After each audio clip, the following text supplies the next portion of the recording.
to another episode of Sports and Songs Podcast. This is Season 3, episode number 39.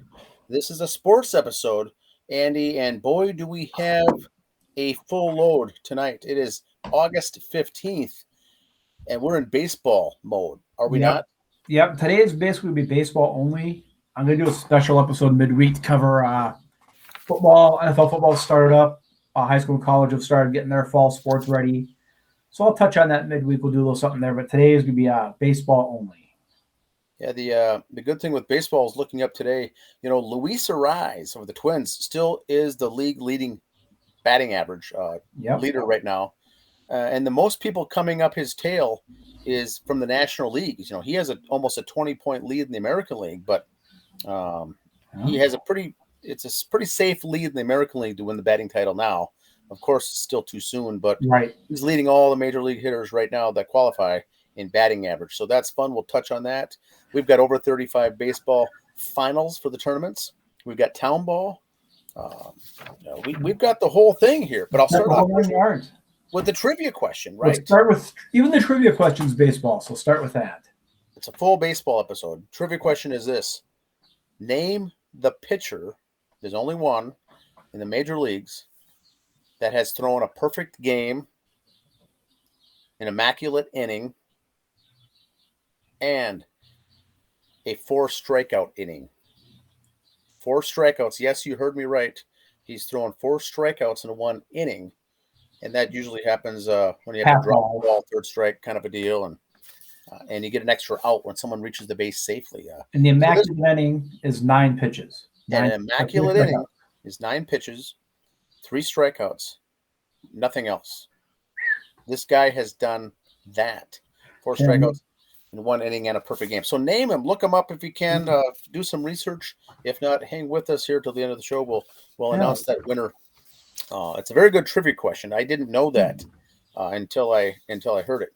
So, Andy, where do you want to start tonight? I'm going to start with some pro baseball to start with. The Twins have squandered the lead, given away the lead, without using not safe for work words about the lead. They said this month, well, we got all these home games. This is their chance to pull away. A lot of people were saying they might still not make the playoffs. But they got 20 games at home. Well, going into today, they were 4-3 at home and 1-4 on the road. Now, they played the Dodgers and Angels, but I don't care. You're on the road. You're 1-4 on the road, 4-3 at home. They've fallen to 3 back in the division, 2 back of the wild card spot, but 3 back in the division. Cleveland's magic number is 46. Now, you can still be in second and third place, have a magic number, which the Twins do. That's 52. So, but they're 3 back. The Metropolitans, the next 10 games, or they have 10 games in the next 9 days. They have a doubleheader Saturday with Philadelphia. So, 4 with Atlanta, 4 Philadelphia, then 2 with the Yankees. On the road, a 5.5 game lead. Magic number of 42. I'm a little nervous. I think after these 10 games, they'll still be in first. Might only be a 3-game lead. I don't know. I mean, they only took 2 out of 3 from Philadelphia at home. Granted, Philadelphia won the first game in extra innings. Mets then shut them out the next 2 games after that. Some guys in the Mets got a little cocky going into Philadelphia, or was it the players, was the announcers. Max, Keith Hernandez says, hey, I'm not worried about Philadelphia. So Philadelphia used that as bulletin board, beat him in extra innings the first game. Mets turn around, shut him out the next 2. DeGrom is back to being DeGrom.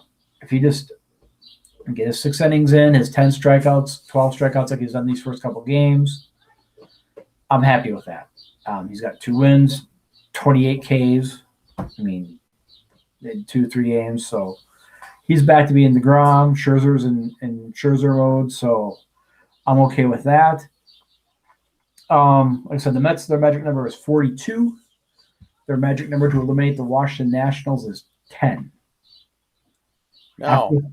After this 10-game streak, so the Nationals could be the first team mathematically eliminated by the end of the week. I have a question about Cleveland Guardians when you have a sec. We can come back to it. Or we can do it now. What is it? Go ahead. So, remember when we started the season, Cleveland had a bunch of rainouts, rain delays. They missed a bunch of games.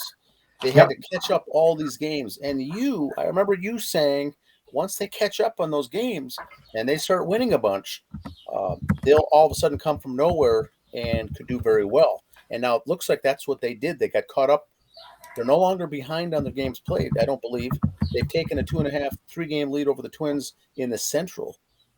And the White Sox are still in the hunt. So this is going to be a fun month, I'll say, of course, August. Yeah. But boy, Cleveland, they made up those games and won a good percentage of them and find themselves sitting pretty good here midway through August. Yeah, 3-game, they've 3-game lead over the Twins. So look it up, see if the games played, see what close they are right now. They got 3-game lead on the Twins, so that's Twins will be playing the Royals here at home, so you've got to start. Now there's not much room for error for the Twins. No. You had that lead, you had that cushion, you have all these games at home, and now the rubber's going to start to hit the road, as they say. Actually, Cleveland's got 2 more games played than the Twins right now. Okay. So the Twins will make it up a few games there, but yeah, Cleveland 62-53, the Twins 58-55. So there you go. Cleveland's made up those games. They had those weather delays. Watch out for them. The thing now, are they going to be tired come postseason? Cleveland, I don't know. Twins come back. Are they going to be the Twins and be one and done? I don't know. They released the playoff schedule today. Yes. For Major League Baseball. Wow, what a cluster some of that is. Jeff Passan put it out, and let me find the notes here. I want to get them straight. So I don't want to deceive anyone. I want to get my facts here. Okay. Game 1 of the World Series is scheduled to be Friday, October 28th. Game 7 would be November 5th. All 4 wildcard games are going to be 3 consecutive days, October 7, 8, and 9. Division Series begins on the 11th, NLCS on the 18th, ALCS the 19th. Here's some things right now, like if the season ended today for playoffs. Okay. Examples. The Mariners and the Yankees ALDS. Seattle hosts Game 4 on October 16th. If they win and force a Game 5, both teams fly to New York for Game 5 the next day, October 17th. Similar in the NLCS with the Mets and Dodgers. Games 3 through 7 are on 5 consecutive days, including cross-country flight. Interesting. Now, with that said, you could say, well, both teams are groggy. It's not going to hurt. It's like you've been at home and the other team's coming in. They're both going to be just as groggy. Is that a big deal? Sure, but it's a big deal on both ends. Yes. So I'm not crying foul for either team. I'm not feeling sorry for it. Both teams have to fly. But I guess that's what's going to be interesting. Especially take the Mariners, Yankees, for example. If you're the Yankees and you're losing, or whoever's losing, where you know you got to go play Game 5, you just bench everybody after the 6th inning and tell them go take a shower and start getting changed now. And just relax. Just swing at the first 3 pitches. Let's get out of here and get home. Or do you try to rally and come back? Or do you still play, if you will? Basically, what I'm saying is, if you're down by 4 or 5 runs in the 6th inning, you give up to just go home and get rested. That's good. And Dodgers Mets, games 3 through 7 on consecutive days. You just basically wave white flag after the 7th inning and just go through the motions to get it done. Even though you're down by 3 or 4, do you want to waste all your energy to, we didn't come back, but now we got to fly across country and do it again? That's where you see where I hate to say the word separates the men from the boys. That's wrong, because you can get hot and come back. Someone else gets injured, so it is what it is. But this will be very interesting on that. Is baseball going to learn from this? Do they say, hey, we got to make sure we got days off in here in case we got cross-country travel? Who knows? Because what are the odds of it being cross country? Oh, sorry, the Twins and the Royals didn't make it where it's all 150 miles from each other. It's not all. So is that to make up the dates to shrink this up a bit so they can still end up at the relatively same dates, and then have the additional teams in the tournament? Yeah. Okay. I mean, the World Series is going to end November 5th. Okay. So everybody want to expand the playoffs. Well, here's what happens. The Players Union and Players Association was not going to shorten the season. The owners weren't going to give up ticket gate money and everything else. And even though they started late, they still made up all those games. Yeah. Okay. So we're still on schedule for all that stuff. Do we start even earlier now?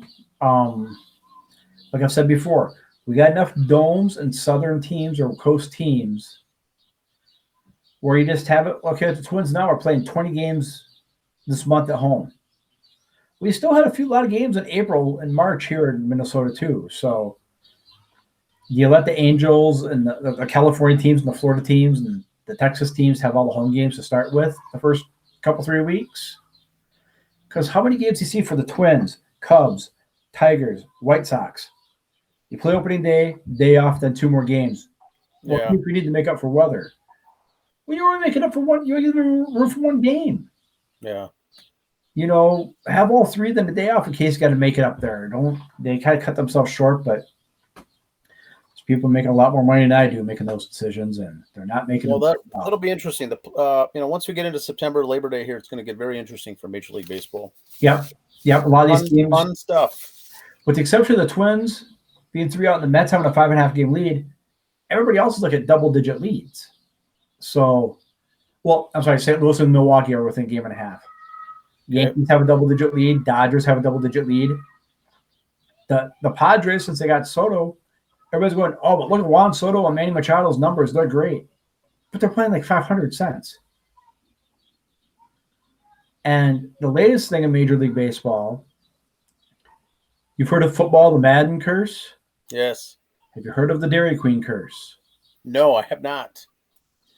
The 4 guys in Major League Baseball right now who have done Dairy Queen commercials are all the Blizzards. Yes, the burgers and whatnot. Yep. Tatis, Bellinger. Well, Tatis is not injured; he's shooting up. PEDs, not cocaine. I'll clear that up there. Bryce Harper, broken thumb, out since June 26th. Tim Anderson, broken finger, out 6 weeks. Corey Bellinger hitting .210 with 606 with a 668 OPS, and then Tatis, of course, suspended for PEDs. So, Dairy Queen, baseball's version of the Madden curse. It could be. And here's my question: that Tatis thing. Okay, suspended for PEDs. Is he still on the injured list? Was he officially off, and then that's why they tested him? They tested him, he's on the injured list. So when does that suspension start? Yeah, that's a good question. If you're still got 4 days left on your 10-day DL, does it start after that? Don't know. That's for the unions and everybody else. I can't imagine it couldn't overlap, right? Biker game goes by outside, sorry. It overlap, yeah. But so that's interesting there with that one. So we'll see how that goes. Like I said, Dodgers are in cruise control. They're looking good. Braves are going to be in the wild card. They're looking wonderful. So we shall see. Again, this is why you play the games. I think if the Mets can stay healthy, keep that 2 seed, and we'll be just fine. They will be just fine. If they pull a Twins and blow this lead, I don't know what I'll do.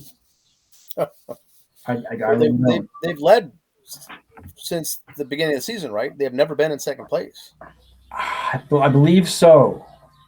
It was closer for a while with the Braves. It was like within a half game for a while, but I believe they've been from beginning to end. Yeah. Okay.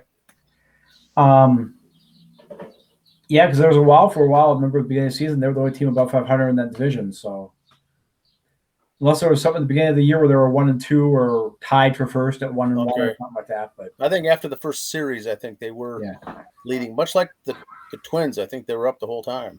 Yeah, well, the Twins said that they slipped to a half game behind for a while, and then this last weekend, just the wheels fell off for the Twins. But that's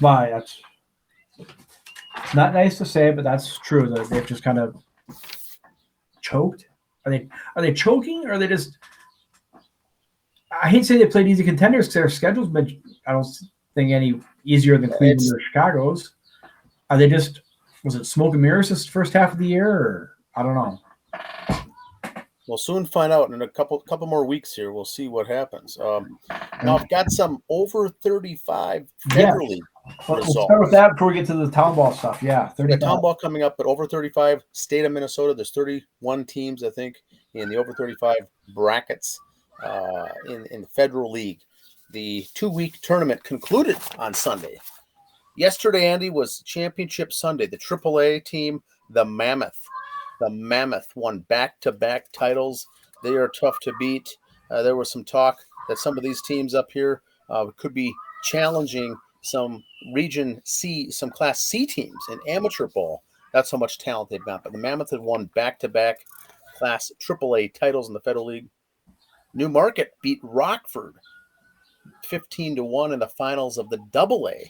Okay. New Market always has good baseball. Another team down there in Class A, Webster. We'll get to them later. Yep. On the town ball. Yep. But the over 35 team has won back-to-back Class A championships. Congratulations there to the Webster Wildcats. And in Class B, the lowest of the classes, kind of the groups here just having some fun. The Chaska Diamonds came in as a very low seed and got to the championship game, losing to the St. Paul Senators. Congratulations to the St. Paul Senators winning the Class B tournament there. Chaska, by the way, knocked off Northfield, the number 1 seed. Senators are number 2. And a lot of those teams there at that level, you're playing with 1 or 2 wins on the whole season. Yeah. That's all that you have. So you string together 2 or 3 on a couple weekends like that. Next thing you know, you find yourself sitting pretty. That's all I've got for Federal League. Now, this coming weekend, 4 of those top teams, the Federal League will take on 4 of the top teams from the Senior Men's Baseball Association for over 35 also. And they get together for a thing called the World Series. That will be this coming Saturday and Sunday. I'll be providing more updates on that. All right. Friday is the big day. All right. So should we cover some Class A state tournament? Yes. There's coming on too. Yep. This is town ball here. I'm going to reduce this size here a little bit, get things squared away so we can see it. There we go. And Class A, they're in the well, no, that's actually the B, but let's see here. Here we go. All right. There's only 6 teams left. They do a half and half between a double elimination and a single elimination and double elimination. Let's see here. Let's hide this. And so what we've got for Class A down to the final weekend coming up, it's going to be Baseball 365 taking on St. Louis Park Pirates. That's essentially your championship game. But we still have 4 teams in the losers bracket fighting back in a double elimination format.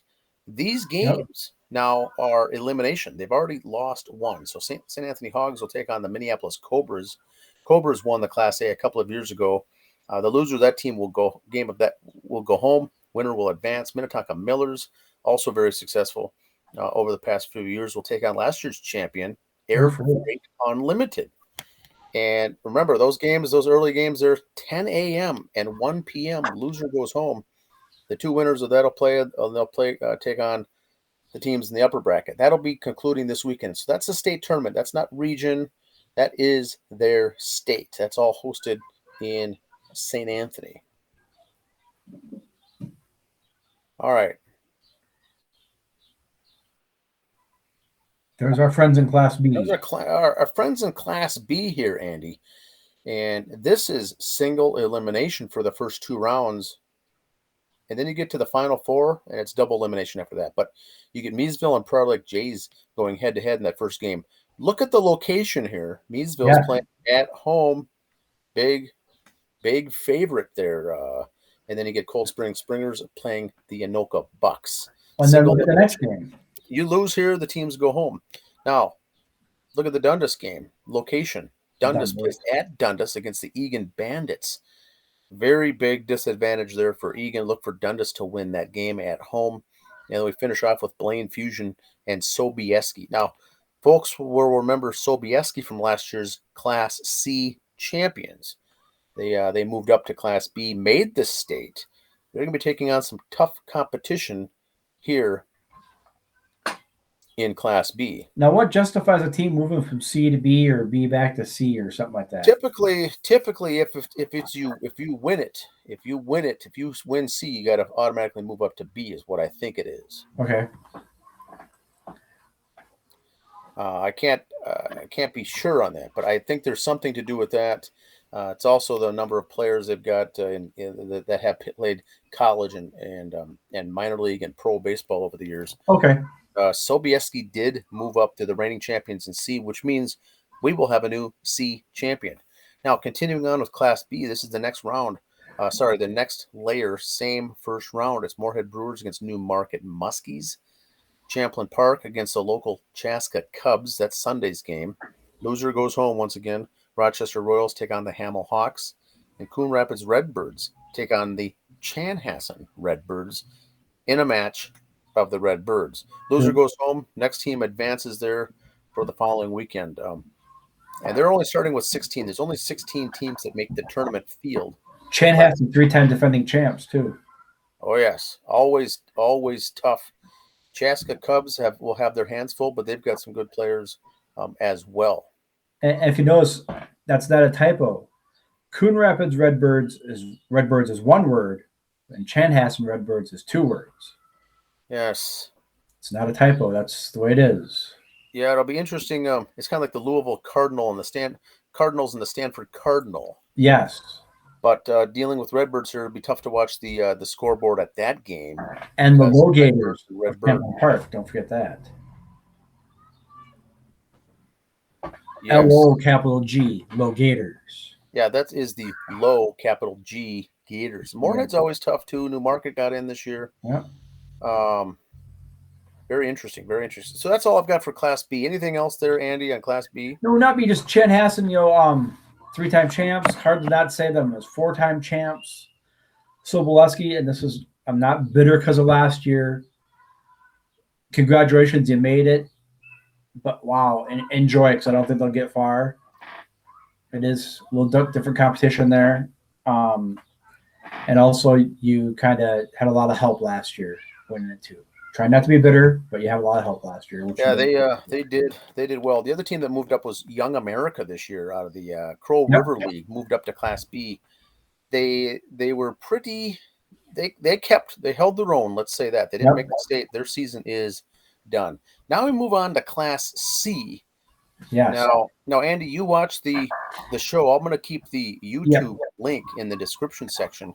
They did a selection show, much like NCAA basketball, right? For this tournament, and announced it and did a little overview with commentary and analysis when they did that. Yep. I'm going to post that in the description area because they did a 90-minute show on just Class C. Did they also do Class B? Andy? They did B and C on it. It was about a 90-minute show. A very good show. It was the only thing missing from that compared to like the NCAA show is they didn't do the live look into their teams. If you follow a lot of teams on Twitter, they were having viewing parties. They were. There was all the players down in some guy's basement drinking beers and eating chips. I bet they may have that next year. Pipe in for next year. I won't be surprised if it had live look, a Zoom format maybe or something. You might see some comments on that. The guys can stand up and cheer. Like I said, their name gets called. The teams that had it were all having it like their buddy's basement or something. Okay. I won't be surprised if next year, and I'll just use Watertown for example, if it's not down at the bar. And they pipe in the YouTube channel on the big screen there, or they have it at somewhere else where you have the fans down there for a while. Maybe we'll have it at the Roxy Studios, and we'll have all the Laconia team over there. Who knows? Yes, we'll sponsor that. I don't know. these things can be very popular events to have it. Oh yeah. At various, for the fans and everyone to show up. This could be huge. And what a great way for the towns to get together too. I mean, you have it on a Sunday night like that, and local pizza place can have pizzas come in, or the grocery store donates pop and chips and bean dip or something like that, and have a good old time. Have a potluck. We're a bunch of Lutherans out here. We'll have a good old potluck and watch our draft or our selection show. Exactly. Well, the draft too. They could do something with that and make that a pretty big event. That's Yep. in the Crow River. There's Region 7C, 12 players taken in the draft. We won't cover those here in tonight's show, but that's a big thing. That's a big thing. We'll get more into that here in a second. But Loretto starts off against Waterville, and Loretto's got the it's got Corey Koski and the two sons on that Loretto squad. But the winner will have to play Bird Island Bullfrogs. Next round is Watkins Clippers against Piers. Winner will play Red Wing. Next, Milroy Irish against Webster Sox. Now, Webster Sox has never, ever made the state tournament. Yes. They are kind of the Cinderella to watch this year, too. They could do some surprising things. They're in the DRS tough division. And the winner there will play the Monticello Polecats. Now, on the bottom section of the brackets, New York Mills Millers against the Cold Spring Rockies. Winner there will take on the Watertown Red Devils. Yeah, and that's kind of your first Region 7C. Yeah. Watertown has that game Sunday at 4:30. The Watertown team is just loaded, and I mean from pitching to hitting to everything. Yeah, it's the complete team, and I'm not saying that because I'm the homer, because that's where we are, but they check all the boxes. I hate to sound like a studio guy, but they have pitching with Double H. They got Pat Cheetah can come in and pitch if they need to. They got Jonah pitching in relief. So they're set there. Defensively, in their batting order, they're set. Zach Eiton hitting the ball like a beast. Again, Pat Cheetah hitting the ball well. And everybody else is just doing good station-to-station baseball. So, good fundamental, fun team to watch. Keep in mind, they beat Waconia 3 times this season. In the last 4 weeks. Yes. Waconia did get that one win at the end of the season, but the season was over. Well, you could say, Watertown only beat them by 1 game. We had a 2-game lead with 1 game to go against them. So I think there's a lot of rested players and guys are just kind of trying not to get hurt and playing safe.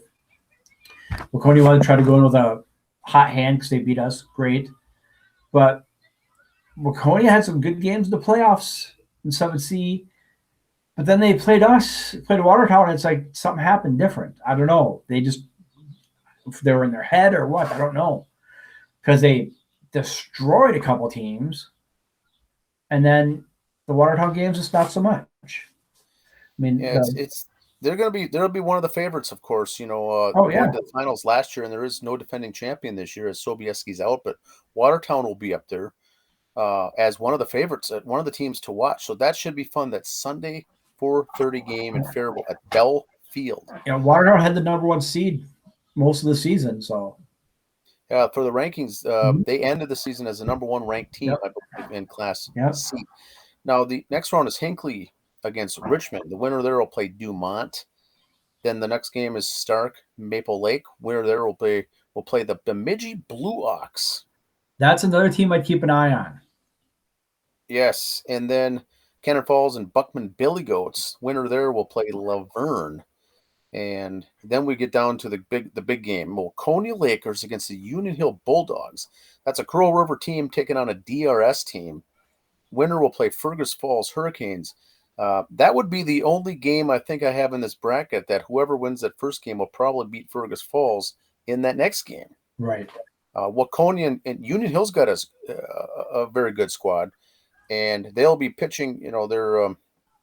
Their Winona State, starting pitcher there from Winona State is going to be tough. Now, can either of those teams, can Fergus Falls beat any of those teams? I don't know, but that's what I see here in this first round. Any other comments, Andy? Well, Bemidji makes the final 8 almost all the time too, so that's why I'm saying you got to watch Bemidji. They get the first round bye. Bemidji could be Bemidji Waconia in that lower half of the bracket there. Yes. And that'd be a game that I'd pay money to see. Okay, here we go. The next one, Gaylord Islanders. I don't even know if they have hardly a winning record. They pulled some stunts in the playoffs in the postseason to actually end up winning the second place in that Region 6B with Jordan. Gaylord Islanders team to watch. They'll be going up against the Brownton Bruins, the fourth seed out of the Region 7C, the Brownton Bruins. And I think they've got their work cut out for them. Brownton does. But so do Gaylord, because I don't see either of those teams beating Isanti Redbirds that following weekend. Maybe Brownton. They did pick up some good draft picks in the pitching, so Brownton might, if they don't beat them, they'll give them all they can handle. Yeah, once again, the pitching draft. You might be an average or a high average team, and you get a draft and start using your studs, those draft picks. You could become a completely different team, and these upsets could conceivably take place. Next, we get Clinton and Wilmer. Winner there will take on Delano. Delano may be one of the best teams in the Class C. They finished the season ranked number 2. They'll be tough to win, but they had a tough time in the regions. Yeah, double elimination and lose the first game, then came back and walked through it. So they had to come back to the losers bracket and win. But that was kind of a shocker. Now, Avon will go against Fairmont. Fairmont won the tournament 2 years ago in Class C, was declared ineligible last year, and had to sit out the entire 2022 season or postseason. So they are back, and I haven't heard much about them. Fairmont is tough. They will take on whoever wins that game, the St. Martin Martins. And we could see if Fairmont wins that second round game, the Martins against the Martins. How's that? That could be don't know. Now we get Urbank against Sartell. Sartell's always tough. The team that wins that will take on St. Patrick Irish, another team that many think could win this whole Class C. You got Dundas in the upper bracket. St. Patrick here, almost a complete college squad is what we're looking at here. Many think too that St. Patrick's will be moving up to Class B next year. They should have a pretty easy time in this tournament, I believe. I think so. Raymond against Wanamingo. The winner will play Nisswa Lightning. Montgomery Mallards also in the DRS to take on El Rosa. The winner there will play New Ulm Brewers. New Ulm Brewers also very tough. They've got a good lineup, but they were not going to face them till that second weekend. Then we get Ada against Plato. Plato Blue Jays coming out of the Crow River. The problem is, if you win, you'll take on the Jordan Brewers on a Saturday afternoon game in Dundas that second weekend. That is no task, as many think that the Jordan Brewers lineup they have could do some damage in the tournament. Finally, rounding out, Kimball against Hutchinson. The winner will play Bluffton Braves. Now, what I would say this, Andy, my final comment here is that Hutchinson team might be the team to beat. Yes, Hutchinson is one to watch, but Plato still is. Maybe kind of a homer on that one, but kind of watching Plato a little too. Plato's got good pitching, and all they did now is beef it up with more good pitching. So that could be interesting.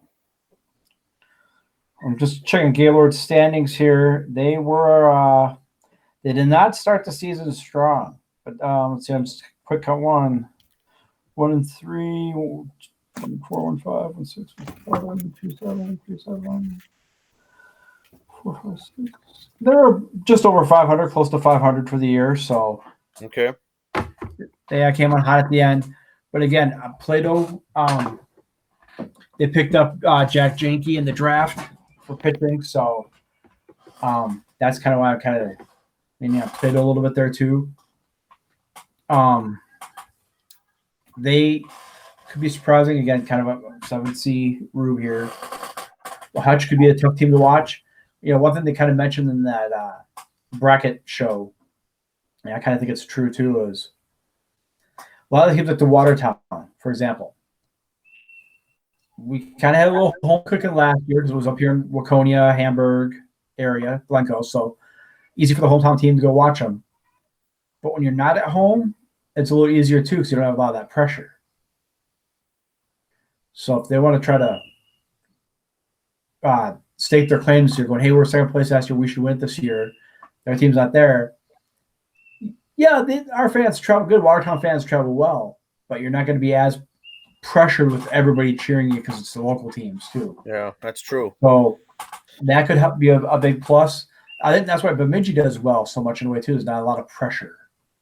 Now last year, Sobieski got to the finals and beat Watertown with the starting pitcher named Caleb Strack from Winona State. Yes. He pitched all 11 innings to get the win, was named tournament MVP. He plays for a team called the Randall Cubs, who did not make the state tournament. But I don't believe he was eligible to be picked there in the draft. Is that correct? Yeah, what I heard, I believe it was him, his college said, no, he's got to be down here Monday for camp reports. And the teams up here said, well, how about if we put him on a pitch count or something like that? And the college said, no. So is he – it looks like he just finished up his junior year at Winona State. Did he transfer?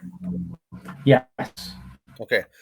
So Division II, Winona State's, so usually Division I teams will do that. So that would make sense. If he had a tremendous first 3 years there at Winona, he transferred to a Division I school, and that's what they will typically do. We don't want to have guys get hurt and injured on the side in some recreational league thing.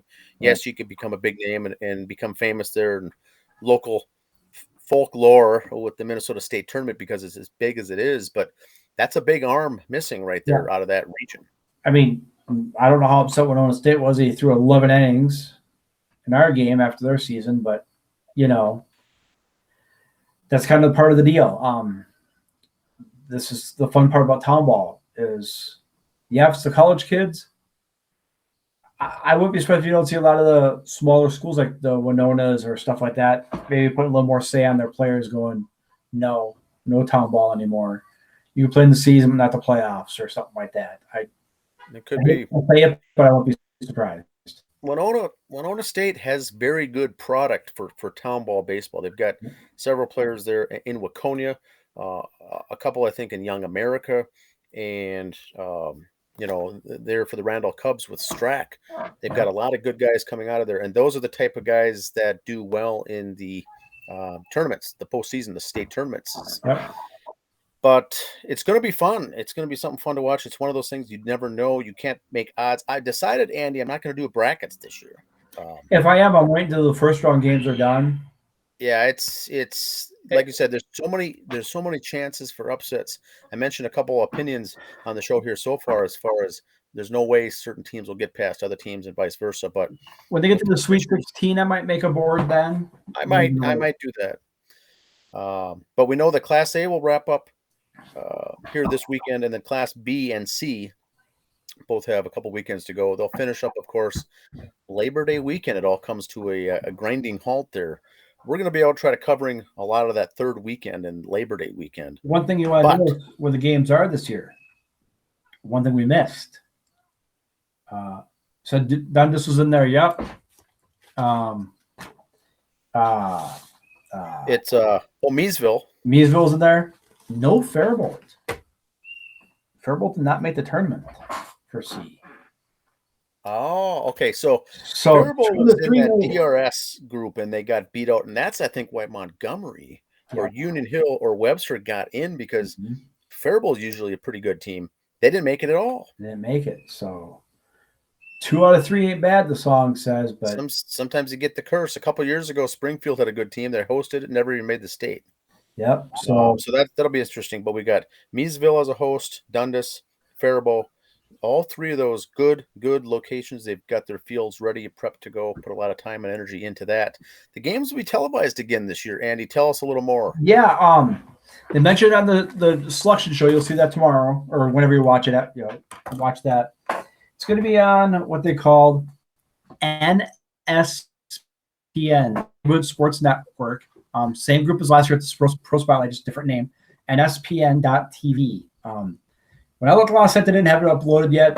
There's going to be price packages, and they're going to show more than that. They're going to show small college and high school sports on there. So a lot of the stuff we cover here, they're going to show there.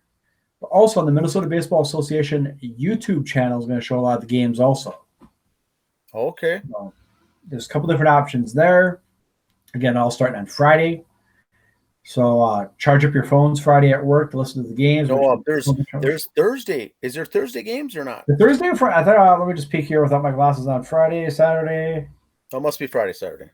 Friday, Saturday, Sunday. I think the regions that we had just now included Thursdays. You can't have them come down from the state from all over on a Thursday. So now B is being played down in those areas too. So maybe B might have some Thursday games, but C is going to have Friday, Saturday. I think it's Friday. I think it's just the Fridays, I guess. Friday, Saturday, Sunday. Yeah. See, Dan's on vacation right now at the cabin, so his dates are a little off. Yeah. But yeah, that's where we're going. So yeah, your YouTube. So charge up your headphones, have your phone ready, keep your eyes open for the boss walking around the corner. It gets to be fun this time of year. We'll be providing coverage. Make sure to follow Kip Kovar as well. Also, Minnesota Baseball hashtag or at MINN Baseball. Min Baseball is the Minnesota Baseball Association. Yep. We'll be providing coverage and scores on all these games as well. And also, FDM or FDM? It's F. I think it's FD. You'll find it's FDM 2022. Yeah, is the host site Twitter account. Just follow those, and if you follow us already, we'll be retweeting a lot of other stuff too to keep you posted on what's going on. Mostly on Twitter. Twitter's gonna be a safe follow for this for us, for re-putting stuff out there. Maybe at the end of the night we might do a recap on Facebook with a post. If you want throughout the day updates, Twitter is gonna be where it's at. Awesome. That sounds good. I've got nothing else here for baseball. Anything more, Andy? Oh, I'm going to try to throw something together Wednesday to cover, like I said, all the other sports in the world this week, but baseball kind of sucked up our time today. Wednesday, I'll be covering some NFL games that began, camp has begun. High school and college fall sports have started going to camp. And NASCAR play coming up. They're getting all tight. And a little pro wrestling. So now we got a trivia question. The answer before we go, sir. The answer. The last thing here before we go is the trivia question was what major league pitcher in baseball? There's only one that has thrown a perfect game, an immaculate inning, and a 4 strikeout inning in one inning. 4 strikeouts. Do you have any guesses, Andy? The names that come to never have the perfect game on there. Maddox, because he was so spot on, I could see him throwing the immaculate inning. I could see him throwing a 4 strikeout inning too, because of he painted the corners or made you chase stuff, so I could see that. But I don't think he ever had the perfect game. Nolan Ryan had no hitters, but never a perfect game. But I don't think he had good enough control for the immaculate inning. I want to say it's going to be – part of me wants to say Johan Santana because I'm a Met guy. And I want to say maybe him or CC Sabathia. That's my guess. The answer comes out of Seattle, actually. The King, Felix Hernandez, has done all 3. The only person who's done that. Wow. Congrats to King Felix. That's a trivia question for today. I've got nothing else here. We'll see you guys next week here on the Sports and Songs podcast. Talk to you later. See ya.